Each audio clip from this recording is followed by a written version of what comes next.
로마서는 전체가 16장으로 되어 있죠. 11장까지 4분의 3이 이제 지나갔고 12장부터 16장까지 나머지 4분의 1. 네, 그 부분은 앞부분은 교리죠. 그 뒷부분은 실천, 삶에 대한 이야기입니다. 여러분 올해 이제 4분의 3이 지나갔습니다. 그리고 오늘 10월 첫 번째 주일입니다. 10월, 11월, 12월 3개월 남았네요. 4분기가 남았습니다. 어쩌면 이렇게 성경과 우리의 삶이 정확하게 일치하는지요. 네, 바울 서신에서 여러분 지금 12장 1절 말씀 한번 띄워주실래요? 지금 이 11장까지의 하나님의 말씀, 우리가 어떻게 구원받았는지에 대한 이야기를 하셨는데 12장부터 시작돼서 16장까지는 어떻게 살아야 되는가라고 하는 그 적용에 대한 말씀이 시작됩니다. 그래서 그 경첩처럼 해당되는 이 접속사 그러므로가 제일 먼저 나옵니다. 그러므로. 여러분 바울 서신에서 그러므로라고 하는 단어가 나오면 주의하셔야 됩니다. 이때부터 시작되는 일이 있는 겁니다. 예수님을 믿고 우리는 구원받은 이제 삶을 얻었습니다. 영생의 삶을 얻었어요. 구원받은 자의 확신이 무엇인지, 또 구원받은 자의 기쁨이 무엇인지, 영광 가운데 우리가 얻게 될 소망이 무엇인지 알게 되었습니다. 이제 이 구원의 터가 만세 반석 위에 닦여졌습니다. 여러분 구원의 터가 닦여졌으면 이제 그 위에 집을 세우는 일이 남았죠. 만세 반석 예수 그리스도 위에 이제 우리는 구원받은 자로서 합당한 그 집을 짓는 일이 남았다라고 하는 겁니다. 교리를 배웠으니 이제는 그대로 살라라고 권면하며 호소하고 있습니다. 복음을 듣고 구원받았다면 이제 구원받은 자의 삶을 살아야 된다라고 하는 것입니다. 그래서 여기 교리와 실천은 분리될 수 없는데요. 여러분 거기 한번 띄워주실래요? orthodoxy, orthopraxis. 여러분 ortho라고 하는 말 들어보셨죠? orthopedic, 정형외과. 정형이라는 거예요.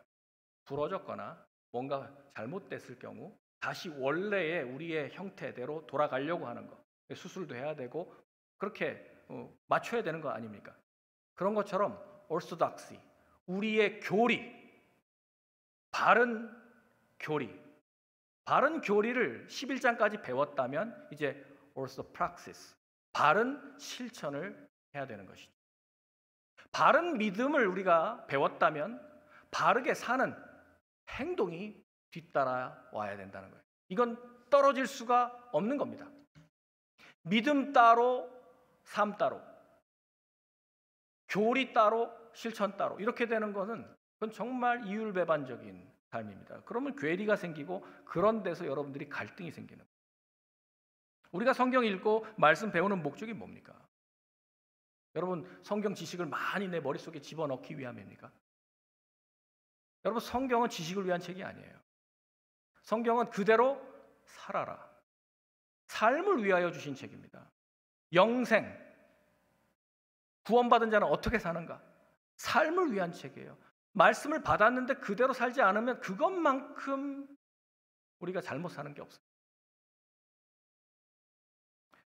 진리와 삶은 하나입니다. 말씀과 순종은 일치해야 하는 것입니다. 구원받은 자, 이제 구원에 합당한 삶을 살라고 바울은 요구하고 있는 겁니다. 그러므로라고 이제 후반부에 이 삶의 적용, 어떻게 사는 것이 구원받은 자의 삶인가라고 이 실천 부분을 말씀한 겁니다. 그러므로 구원받은 자의 이 삶을 어떻게 살아라 하면서 권면하시는데 그 권면하는 근거가 뭡니까? 로마서 12장 1절 다시 한번 띄워주세요. 하나님의 모든 자비하심으로 권면합니다. 하나님의 모든 자비하심이 바로 이 말씀을 하실 수 있는 근거입니다. 우리가 구원받은 것이 하나님의 자비 때문에 구원받았다는 겁니다. 사실 앞부분 11장에 걸쳐서 말한 모든 구원의 교리는 하나님의 자비하심의 이야기예요. 하나님이 그 죄인들을 위해서 우리를 대신하여 죽도록 자기 아들을 내어주신 것, 하나님의 자비하심이에요. 그들을 믿음으로 이제 값없이 의롭다 하신 거 하나님의 자비하심이에요. 생명을 주시는 하나님의 성령을 우리에게 부어주셔서 부활하게 하시고 영생을 갖게 하신 거 하나님의 자비하심이란 말입니다. 그래서 우리는 하나님의 자비하심으로 하나님의 자녀가 된 줄 믿습니다. 그래서 내가 하나님의 모든 자비하심으로 너희를 권한다라고 말하는 겁니다. 특별히 앞부분 9장, 10장, 11장에서는 아주 중심 주제어가 자비입니다. 유대인, 이스라엘의 구원에 관한 이야기를 했던 9장부터 11장까지의 내용에 이 자비는 굉장히 많이 나오는데요.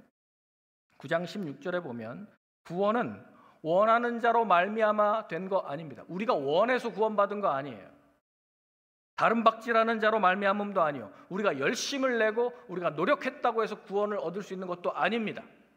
구원은 오직 우리를 구원하시는 하나님의 긍휼하심 때문입니다. 9장 23절도 이렇게 말합니다. 긍휼의 그릇에 대하여 그 영광의 풍성함을 알게 하려 한다. 우리는 긍휼의 그릇, 우리는 자비하심을 얻어서 구원받은 거예요. 불순종한 이방인들이 이제 긍휼의 그릇이 돼서 하나님의 자비하심을 입고 구원받은 것입니다. 마찬가지로 불순종한 이스라엘 사람들도 이제 긍휼을 얻게 하시겠다 하는 것입니다. 여러분 로마서 11장 30절에서 32절까지를 한번 같이 보겠는데요. 이 긍휼이라는 말이 어떻게 나오는가 함께 읽어보겠습니다. 시작. 너희가 전에는 하나님께 순종하지 아니하더니 이스라엘이 순종하지 아니하므로 이제 긍휼을 입었는지라. 이와 같이 이 사람들이 순종하지 아니하니 이는 너희에게 베푸시는 무엇으로요? 긍휼로. 이제 그들도 긍휼을 얻게 하려 하심이라. 32절. 하나님이 모든 사람을 순종하지 아니하는 가운데 가두어 두심은 모든 사람에게 긍휼을 베풀려 하심이로다. 아멘. 여러분, 우리가 구원받은 것은 전부 하나님의 긍휼, 자비하심 때문이에요. 하나님이 우리를 불쌍히 여기지 않으셨다면 우리 중에 어느 누구도 구원받을 수 없어요. 우리는 하나님과 원수였습니다. 죄인 된 상태에서 하나님께서 우리를 불쌍히 여겨주심으로 당신의 독생자를 내어주셨어요. 이것이 우리가 구원받을 수 있는 근거가 된 것입니다. 이렇게 하나님의 모든 자비하심으로 구원받은 우리에게 사도 바울이 그러니까 마지막으로 우리에게 강력하게 호소하는 이 권면의 내용이 무엇입니까? 구원받은 자는 어떻게 살아야 하는가라고 하는 것이 바로 12장 이후의 삶입니다. 구원받은 자의 삶, 이것은 전부 관계에 관한 얘기예요. 첫 번째로 나와 하나님과의 관계, 또 나 자신과의 관계, 우리 교우, 성도 간의 관계, 교회 바깥의 외인과의 관계, 국가와의 관계, 율법과의 관계. 여러분 이 관계에 대한 이야기를 계속 15장까지 계속 합니다. 여러분 이것이 삶이에요. 삶. 구원받은 자는 하나님과 바른 관계를 맺었기 때문에 이제 거기서부터 바른 삶이 드러난다 하는 것이죠. 1절 말씀 다 같이 한번 읽어보겠습니다. 로마서 12장 1절 시작. 그러므로 형제들아 내가 하나님의 모든 자비하심으로 너희를 권하노니 너희 몸을 하나님이 기뻐하시는 거룩한 산 제물로 드리라. 이는 너희가 드릴 영적 예배니라. 아멘. 이것이 12장 1, 2절이 병첩이라 그랬잖아요. 교리와 실천을 연결하는 이 연결 부분 가장 중요한 말씀. 여러분들에게 권면하시는 게 뭡니까? 하나님이 기뻐 받으실 만한 거룩한 산 제물로 드려라. 무엇을요? 무엇을? 너희 마음을? 아니요. 몸을 드리라고 말하고 있습니다. 우리 몸을 산 제물로 드리라. 이것을 요구하십니다. 우리 몸을 하나님 앞에 산 제물로 드리는 것이 이것이 영적인 예배다. 몸을 드리는 것이 영적인 예배다. 나는 마음을 드리고 그런 것이 영적인 줄 알았는데 무엇이 영적인가? 여러분 이 스피리추얼 월십이라고 되어 있지만 원어에 이 영적이라고 하는 말은 헬라어로 로기코스, 로기켄 라트레이아 이렇게 되어 있어요. 로기코스 무슨 말입니까? 여러분 로고스는 아시잖아요. 말씀, 로고스, 논리, 진리. 여러분 그래서 이 로기코스라는 말을 쓴 이유는 영적이라는 말이 다른 말로 지극히 이성적이고 지극히 합리적이고 지극히 합당하다는 거예요. 이것이 합당한 예배라는 거예요. 무엇을 드리는 거예요? 몸 드리는 거. 내 몸을 드리는 것이 하나님이 받으시기에 합당한 온당한 예배다라고 말하는 겁니다. 산 제물은 우리 몸을 드리는 거라고 말씀드렸어요. 하나님은 그런데 겉으로 보여지는 우리의 몸보다 우리 마음을, 우리 중심을 보신다고 하지 않으셨습니까? 그런 성경 구절이 많잖아요. 하나님 우리 마음을 요구하시잖아요. 마음이 담겨있지 않은 재물은 그것이 아무리 대단한 재물이라 할지라도 하나님이 받지 않으시겠다. 왜? 마음이 들어가지 않기 때문에. 그만큼 마음은 중요한 일이죠. 그런데 왜 하나님이 여기서 기뻐 받으시기 합당한 예배를 마음이 아니라 몸을 드리라고 말씀하셨을까요? 특별히 이 말씀을 받았을 로마 교인들의 충격은 대단했을 겁니다. 왜냐하면 그들은 헬라, 그리스, 로마 사람들은요 플라톤 철학의 영향을 받고 있었거든요. 여러분 플라톤의 우리 철학 다 잊어먹었어도 이데아론이라고 하는 건 알고 있잖아요. 육체와 영, 물리적인 물질과 이 영적인 정신 세계를 나누고 있는데 진짜가 어디 있다고요? 리얼리티가 이데아가 저기 정신에 있다는 영혼에. 그래서 이게 그 당시에 플라톤주의자들은 소마, 몸을 소마라고 하는데 소마, 세마, 에스틴. 몸은 곧 무덤이다. 뭐의 무덤이요? 몸은 육체는 우리 영혼의 무덤이다. 그렇게 말을 했어요. 그러니까 정말 진짜 구원받으려면 어떻게 해야 된다고요? 내 몸에서 벗어나야 돼. 육체에서부터 탈출하는 것이 구원이라고 생각하던 사람들이 그리스 사람들이야. 로마 사람들이야. 그런데 사도 바울은 완전히 정면 배치되는 말을 하는 겁니다. 마음이 아니라 몸이다. 몸을 드려라. 몸을 드리는 것이 하나님이 기쁘게 받으시는 영적인 예배, 하나님이 바르게 받는 예배다라고 말씀하고 있는 겁니다. 왜냐하면 플라톤주의자들은 몸은 부정적인 거, 악한 거 이렇게 생각했어요.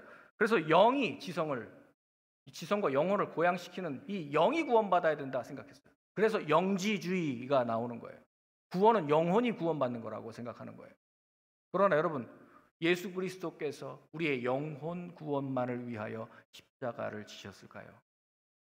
그럼 왜 육체의 죽음이 필요하셨을까요? 왜 예수님이 육체가 부활하셨을까요?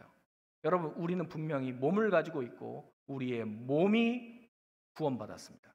우리의 몸이 부활하게 되는 줄 믿습니다. 우리의 몸이 예수님과 똑같이 부활한 영광스러운 영화로운 모습으로 변화될 줄 믿습니다. 여러분, 이것이 기독교가 강조하는 거예요. 우리는 이원론 아니에요. 영육 이원론 아니라고요. 기독교는.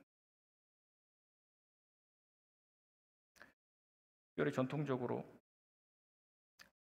영을 강조하다 보면 육체를 거추장스럽게 여겨가지고 무슨 고행이나 여러분 수도사들 보면 막 육체를 너무 괴롭히는 사람들이 있어요.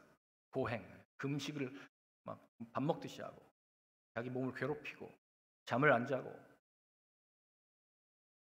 그렇게 하면 내 영혼이 더 맑아질 거라 생각하는 거죠. 그런 방식도 있습니다만은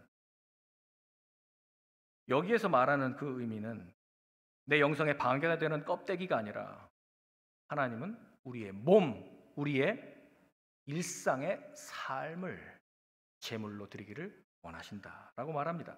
바울은 분명하게 말합니다. 너희 몸을 드려라. 이것이 하나님이 기쁘게 받으시는 영적인 예배다라고 말합니다. 순전히 우리는 마음, 내적이고 또 추상적이고 신비로운 그런 예배 이런 것을 우리는 추구할 때가 있는데 예배에 나오면 뭔가 좀 느낌이 있고 예배에 나오면 뭔가 느껴지는 무슨 뭐 황홀경이라든지 뭐 그런 것들을 우리는 추구하는데 그게 성공적인 예배라고 생각하는데 그런 것이 아닙니다. 그런 것이 아니에요. 몸으로 드리는 예배. 내가 실상 내 손으로 누군가를 섬기는 거. 이것을 하나님이 기쁘게 받으시는 예배라고 말하고 있는 겁니다. 하나님께 드리는 예배는 우리 몸으로 구체적으로 섬기는 봉사예요. 봉사. 이웃을 위해서 내가 무언가를 하는 것. 그것을 하나님은 하나님을 사랑하는 것, 행위로 예배로 받으신다라고 말합니다. 진정한 제자도는 소극적으로는 내 육체의 행실, 내 몸의 행실을 죽이는 데 있습니다. 그러나 적극적으로는 몸의 지체를 주님께 드리는 겁니다. 그래서 로마서 6장은 우리의 몸의 지체를 불의의 무기로 들여서 죄의 종 노릇하지 말고 구원받았으니 이제 우리의 육체의 지체를 어디로요? 의의 무기로 들여서 하나님께 쓰임받아라. 그것이 의의 종이라고 말씀하고 있습니다. 그래서 로마서는 몸을 굉장히 강조해요. 몸을 바치라고 하는 것은 우리 몸이 그리스도의 피로 구원받았음을 전제하는 것이죠. 영혼이 구원받았습니까? 그러면 당연히 우리의 몸도 구원받은 것입니다. 왜냐하면 영혼은 몸 안에 있는 거예요. 구원받은 우리 몸이 그리스도 안에서 구원받은 거예요. 여러분 그 말씀을 고린도전서 6장 15절에 이렇게 말합니다. 고린도전서 6장 15절, 9절 이렇게 두 구절을 찾아보겠는데요. 함께 읽겠습니다. 시작. 너희 몸이 그리스도의 지체인 줄을 알지 못하느냐? 내가 그리스도의 지체를 가지고 창녀의 지체를 만들겠느냐? 결코 그럴 수 없느니라. 그래서 고린도전서 이 맥락에서 음행을 피하라고 말하는 겁니다. 다른 모든 죄는 다 몸 바깥에서, 그러나 음행은 몸 안에. 무서운 죄입니다. 음행을 피해야 됩니다. 왜냐하면 우리 몸이 구원받았는데, 내 몸이 그리스도의 지체가 됐는데 어떻게 그리스도의 지체를 함부로 창녀와 더불어 더럽힙니까? 그래서 안 된다는 거예요. 몸이 중요합니다. 영지주의자들은 그러니까 내 영혼만 구원받으니까 몸은 함부로 굴려도 된다 이렇게 생각했어요. 그래 완전히 잘못된 거죠. 예수님이 육체로 오신 그 육체를 부인하더니 이제 우리의 삶도 부인합니다. 고린도전서 6장 19절입니다. 같이 읽겠습니다. 너희 몸은 너희가 하나님께로부터 받은 바 너희 가운데 계신 성령의 전인 줄을 알지 못하느냐? 너희는 너희 자신의 것이 아니라 하나님의 것이 됐습니다. 하나님의 영 성령께서 우리 몸 안에 거하시는 줄 믿습니다. 그러므로 우리 몸은 구원받은 우리는 하나님의 성령, 하나님의 영 성령이 거하시는 성전입니다. 믿습니까? 여러분 성전이 어떻게 거룩한 성전이 하나님께 드려진 성전이 어떻게 죄 가운데 그대로 노출되고 그렇게 오염시킬 수 있겠습니까? 예수님께서는 그래서 성전에서 장사꾼들과 또 환전상들을 치우신 겁니다. 구원받은 우리 몸은 그리스도의 지체예요. 구원받은 우리 몸은 성령의 전입니다. 우리 몸이 영혼과 함께 구원받았기 때문입니다. 우리는 영혼과 몸으로 구성되어 있기 때문에 여러분 몸 없는 영혼 생각할 수 있나요? 상상할 수는 있겠네요. 몸이 없는 영혼 있다면 고스트죠. 죽은 영혼, 한국적인 어떤 전설에 의하면 부천을 떠도는 성경적이지 않은 부천을 떠도는 어떤 홀령, 그게 주로 전설의 고향에 등장하는 그런 것들 말입니다. 정상이 아니에요. 몸이 영혼과 분리될 수 없어요. 영혼 없는 몸 생각할 수 없죠. 우리의 궁극적인 구원은 그러니까 영혼만의 구원이 아니라 영혼과 함께 우리 몸이 구원받은 줄 믿습니다. 그래서 구원받은 자는 어떻게 살아야 되는가? 너희 몸을 하나님이 기뻐하시는 거룩한 산 제물로 드려라. 이것이 하나님이 받으시기에 합당한 영적인 예배다라고 말하고 있는 것입니다. 로마서 8장 11절 말씀도 이렇게 말합니다. 예수를 죽은 자 가운데서 살리신 이의 영이 너희 안에 거하시면 그리스도 예수를 죽은 자 가운데서 살리신 이가 너희 안에 거하시는 그의 영으로 말미암아 너희 죽을 몸도 살리시리라. 아멘. 여러분, 예수님의 부활은 단지 영적인 부활이 아니에요. 우리 죽을 몸도, 우리 죽을 몸도 예수님의 죽은 육체를 살리신 그 생명의 성령께서 우리도 또한 살리실 줄을 믿으시기 바랍니다. 여러분, 우리는 다 부활합니다. 다 부활해요. 심지어는 예수를 알지 못하고 죄 가운데서 죽은 그런 육체도 부활합니다. 죽은 이후에 우리가 무덤 안에 있을 때에도 주님께서 호령과 천사장의 나팔 소리와 함께 주님이 강림하실 때 주님의 소리를 듣게 될 것입니다. 요한복음 5장에 나와 있습니다. 여러분 그 말씀을 들을 때 다 살아납니다. 의를 행한 자는 생명의 부활로, 악을 행한 자는 심판의 부활로, 전부 부활합니다. 다 부활해. 다 그리스도의 심판대 앞으로 나갑니다. 여러분, 부활은 몸의 부활을 말하는 것입니다. 그러므로 구원받은 우리 몸이 하나님이 기뻐하시는 거룩한 산 제물로 드리게 돼야 되는데, 여러분, 우리가 이 세상을 살아가는 동안 나라고 하는 인격을 보여줄 수 있는 도구는 내 몸이에요. 내 몸이 어디 가 있는가가 지금 다 드러내주고 있는 거예요. 몸은 내 삶이 어떠한지 증명할 수 있는 수단이 됩니다. 우리 몸은 우리가 세상에 있을 동안에 살기 위해서 움직이는 주체예요. 그죠? 그리고 하나님이 사용하실 수 있는 수단이에요. 그러므로 몸을 산 제물로 드리라라고 하는 이 명령은 우리 자신의 전 존재를 드려라. 그리고 내 삶의 모든 것을 전부를 다 드려라 라고 말하고 있는 것입니다. 그래서 우리를 영원한 사망에서 구원하신 예수님께서 우리 몸을 하나님께 드리는 것, 이것을 하나님이 영적인 예배다, 합당한 예배다, 마땅하다라고 말합니다. 여러분, 근데 여기 제물이라 그랬잖아요. 제물, sacrifice, 제물은 어떻게 드려야 되는 거예요? 기본적으로 제물이 되려면 살아있는 채로 와서 산채로 죽는 게 아니라 죽여야 됩니다. 죽여야만 번제단에 올라가요. 죽여요. 그죠? 살아있는 채로 제물은 와야 돼요. 그 대신 반드시 제주가 또는 제사장이 죽여야 됩니다. 그 각을 뜨고 내장을 다 빼고 그걸 그대로 올려야 되는 것이 제물입니다. 그러나 여러분, 제물이 되려면 죽은 짐승을 가지고 오지 않습니다. 산제물이어야 됩니다. 마찬가지로 우리가 살아있을 동안에 우리의 삶이 하나님이 받으시는 제물이 되려면 분명 우리 삶인데, 살아있는 삶인데 죽임을 당한 상태여야 된다. 내가 살아있는 한, 옛사람 내 자아가 살아있는 한 나는 하나님께 제물이 될 수 없어요. 분명히 내가 살아있는 동안의 내 삶인데 나는 예수의 죽음과 합하여 죽었을 때에만 내가 제물이 될 수 있다는 것입니다. 이것이 바울이 말하는 하나님이 기뻐하시는 거룩한 산 제물의 의미죠. 우리 삶 전체가 하나님을 기쁘시게 하는 예배가 되어야 하나님이 받으시는 예배가 된다는 것. 여러분, 우리 몸을 하나님이 기뻐하시는 거룩한 산 제물 되게 하려면 어떻게 우리 몸을 준비해야 될까요? 제물은 반드시 거룩해야 됩니다. 흠이 있어서는 안 됩니다. 먼저 우리 몸이 하나님이 받으실 제물이 되려면 우리 몸을 거룩하게 성별해야 됩니다. 왜냐하면 하나님이 받으시는 제물은 깨끗해야 되고 정결해야 되고 흠이 없어야 됩니다. 그래야 하나님이 기쁘게 받으실 제물이 될 수 있는 것이죠. 우리 몸을 하나님께 제물로 바치기 위해서는 그 준비가 필요한 것이죠. 죄로 더럽혀서 흠이 있으면 안 됩니다.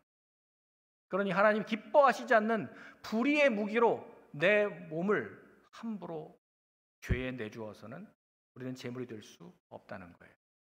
여러분, 분주한 일상 속에서 혹 하나님이 기뻐하시지 않는 일을 하고 있는가?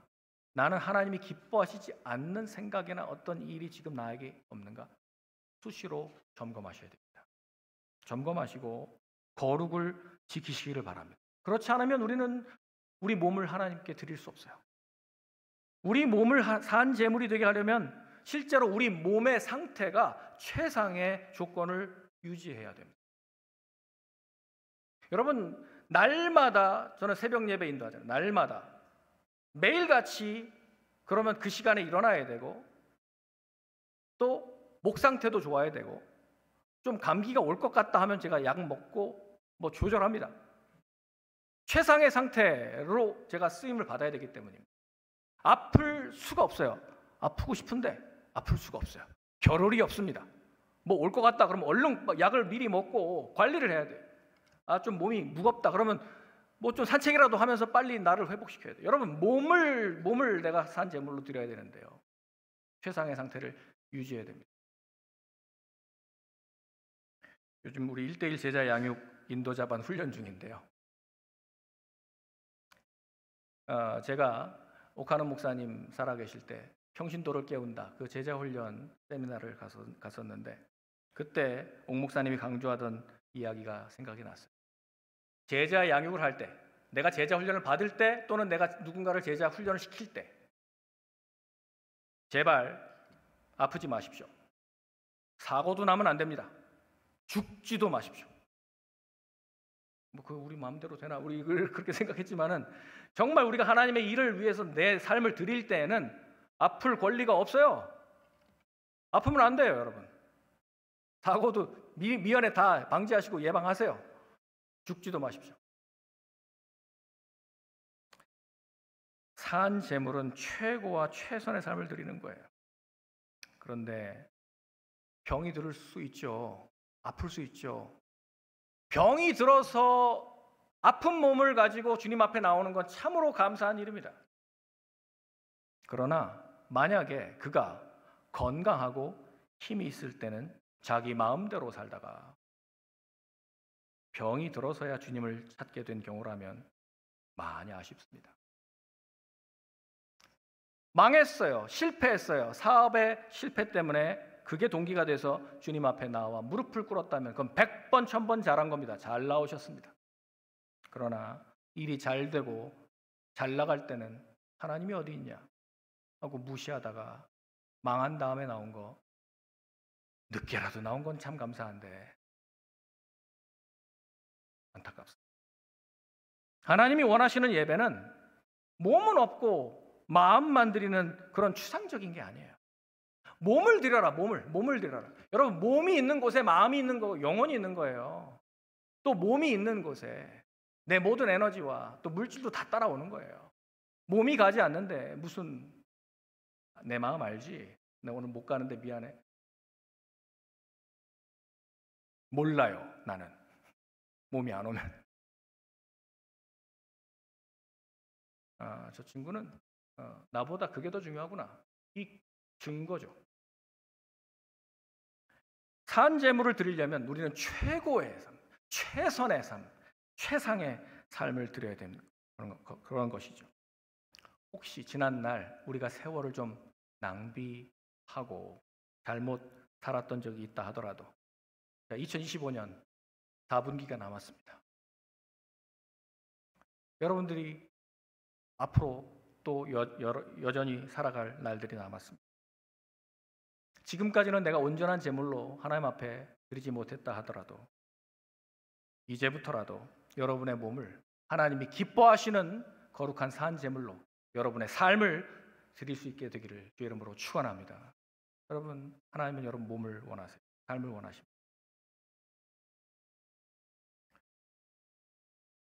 바울은 이렇게 사는 것이 우리가 드려야 될 영적 예배라고 말하는데요.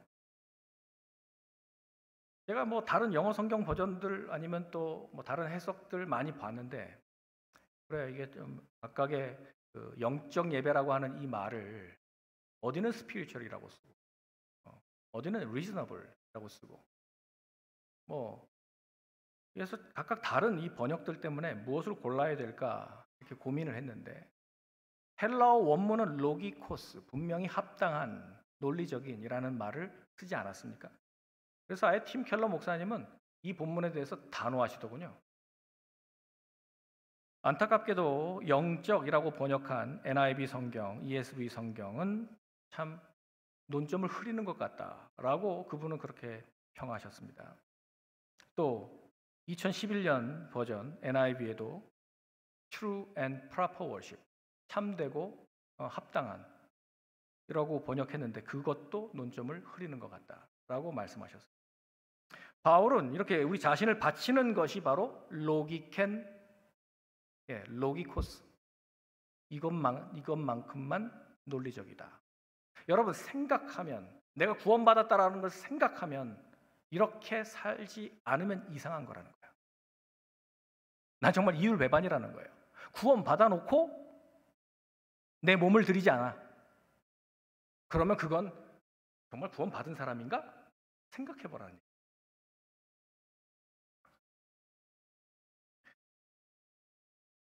그래서 우리 삶을 제물로 바치는 것만이 구원받은 자로서 합리적이고 가장 합당한 예배가 된다라고 하는 것입니다. 우리 몸을 거룩한 산 제물로 하나님께 바치는 이 예배는 구원받은 성도로서 합당한 섬김이에요. 또 당연한 봉사입니다. 하나님의 긍휼을 제대로 경험하게 된다면 우리는 나의 나머지 전부를 하나님께 바치고도 우리는 부족하고 늘 송구할 겁니다. 그렇게 드리지 않는 것이 오히려 비합리적이다 하는 것이죠. 우리의 몸으로 하나님이 받으실 만한 이 합당한 예배를 드리려면 누군가 목말라 하는 형제가 있다면 냉수 한 컵이라도 떠서 대접하는 거예요. 그게 예배예요. 그게 예배. 내 몸으로. 도움을 필요로 하는 이웃에게 작은 친절 베푸는 거. 모르는 사람, 낯선 사람이 지나가더라도 미소를 띄우는 거. 친절하게 대하는 거. 여러분, 내 삶으로, 내 몸으로 할 수 있는 모든 것들이 이웃을 사랑하는데 보이지 않는 이 이웃을 내가 어떻게 대하고 섬기는가가 보이지 않는 하나님을 섬기는 우리의 사랑을 증명하는 것입니다. 여러분, 그러니 우리의 예배가 주일에 모여서 하는 이 예배 너무 중요하죠. 일주일의 시작이 주일입니다. 첫 시간 주일에 예배 드리면서 공동체 예배를 통하여 우리는 은혜를 받습니다. 공동체 예배를 통해서 우리가 제물이 되기 위해서 내가 죽어야 됩니다. 내가 죽는 경험을 하고 이제 출발하는 한 주간의 삶을 어떻게 살아라고요? 삶으로 그 은혜 받은 힘으로 살아갈 수 있기를 주의 이름으로 축원합니다. 이것이 영적인 예배예요. 이렇게 우리 몸을 산 제물로 바치고 하나님이 기뻐 받으실 예배가 되게 하려면 어떻게 해야 됩니까? 두 번째 권면의 말씀은 2절입니다. 2절 말씀 같이 한번 읽어보겠습니다. 여기는 세 가지 명령문이 나오는데 같이 한번 읽어보겠습니다. 시작. 너희는 이 세대를 본받지 말고 오직 마음을 새롭게 함으로 변화를 받아 하나님의 선하시고 기뻐하시고 온전하신 뜻이 무엇인지 분별하도록 하라. 아멘. 앞에 명령은 부정 명령이에요. 이 세대를 본받지 말라. 두 번째 명령은 변화를 받으라. 변화를 받으라. 여러분, 세상에 사람들은 누군가를 다 따라가게 되어 있어요. 다 본을 받게 되어 있습니다. 그래서 사람들은 세상을 따르든지 세상의 표준, 세상의 어떤 방식, 세상의 어떤 틀, 외형, 여기 모르포라고 하는 것이 지금 이 본이에요. 이 본을 따르게 되어 있는데 세상을 따르는 것을 중단하고 세상과 동화되지 말고 어떻게 하라고요? 마음을 새롭게 함으로 변화를 받아라. 세상을 따르든 아니면 하나님을 따르든 우리는 모범을 둘 중에 하나를 따르게 돼 있어요. 우리가 경계하지 않으면 우리는 세상 따르게 됩니다. 세상이 다 그렇게 하던데요, 목사님. 세상적인 가치관, 세상적인 어떤 표준. 여러분, 거기에 우리는 노력할 필요도 없어요. 그냥 노출되어 있기 때문에 24시간. 그러니 여러분, 우리가 하나님을 본받기 위해서는 말씀 안으로 여러분들이 침잠해야 돼요. 하나님의 말씀 말고 우리가 새롭게 될 수 있는 방법이 없습니다.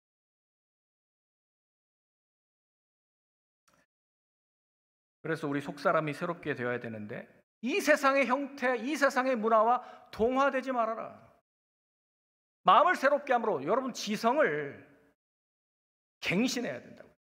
그렇게 하지 않으면 우리는 이 세상 가치관에 끌려다닌다 하는 말입니다. 내일부터 제가 강의할 내용이 사실은 이 세계관 얘기예요.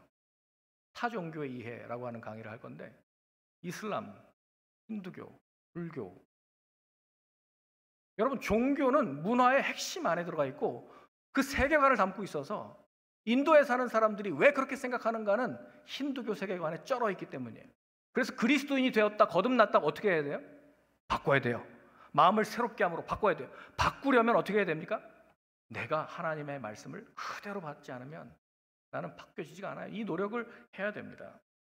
우리가 정신을 새롭게 하기 위해서는 날마다 말씀과 기도로 내 영혼을 정결하게 하고 깨우지 않으면 바뀌어지지가 않아요. 세상 것으로 가득 차 있는데 이것을 깨끗하게 바꾸려면 계속해서 새로운 하나님의 말씀의 물을 계속 공급해서 흘려 보내야 돼요. 나머지 옛 습관, 옛 생각들을 버려야 돼요. 그러므로 여러분, 새벽이 중요합니다. 아침에 눈 뜬 그 시간이 제일 중요합니다. 가급적 새벽 예배가 그래서 중요하고, 새벽에 나오지 못하더라도 무릎을 꿇으십시오. 새벽에 일어나자마자, 눈 뜨자마자 스마트폰 들고 카톡을 확인하거나 이메일을 확인하면 여러분 벌써 공격받는 거예요. 그거 이제부터 할 일이에요. 그건 이제부터 할 일이라고요. 먼저 할 일이 뭡니까? 첫 단추를 어떻게 꿰입니까? 첫 단추를 하나님의 말씀으로 내가 먼저 깨고, 하나님의 말씀으로 새롭게 내 지성이 변화를 받지 않고 어떻게 내 몸을 하나님께 드립니까? 그래서 말씀 묵상과 기도의 골방, 이 경건의 시간이 여러분을 지켜줄 겁니다. 주일 예배가, 내가 주일 예배를 지키고 주일을 성수하는 것 같지만 사실은 예배가 여러분을 지키고 있습니다. 예배가 여러분 삶을 붙들고 있습니다.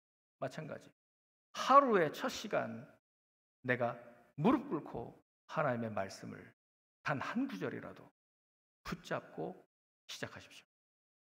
아멘. 가능하면 새벽 예배 나오시고요.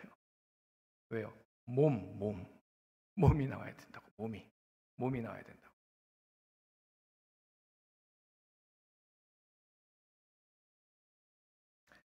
주일 공동체 예배를 통해서 한 주간의 삶의 이 예배를 우리는 시작합니다. 이제 여러분들의 삶이 교회 밖을 나가면서부터 펼쳐집니다. 은혜 쏟지 마시고, 이 은혜 받은 은혜를 가지고 이번 한 주간 내 몸을 들여, 내 삶의 전부를 들여서 하나님이 기쁘게 받으실 만한 영적 예배자로 승리하시길 주 이름으로 축원합니다. 하나님께 기도하실 때 이제 곧 성만찬을 할 건데요. 예수님께서 나를 위하여 그 살 찢기시고 피를 흘려주신 주님의 몸을 우리는 기념하며 받을 것입니다. 하나님, 제가 삶의 예배자, 제 몸을 하나님 앞에 제물로 드리기 위하여 이 시간 성찬을 통해 제 모든 지성이 새로워지게 하여 주옵소서. 말씀과 이 성찬을 통해 제 영혼이 다시 새롭게 변화받는 시간 되게 하여 주옵소서. 함께 통성으로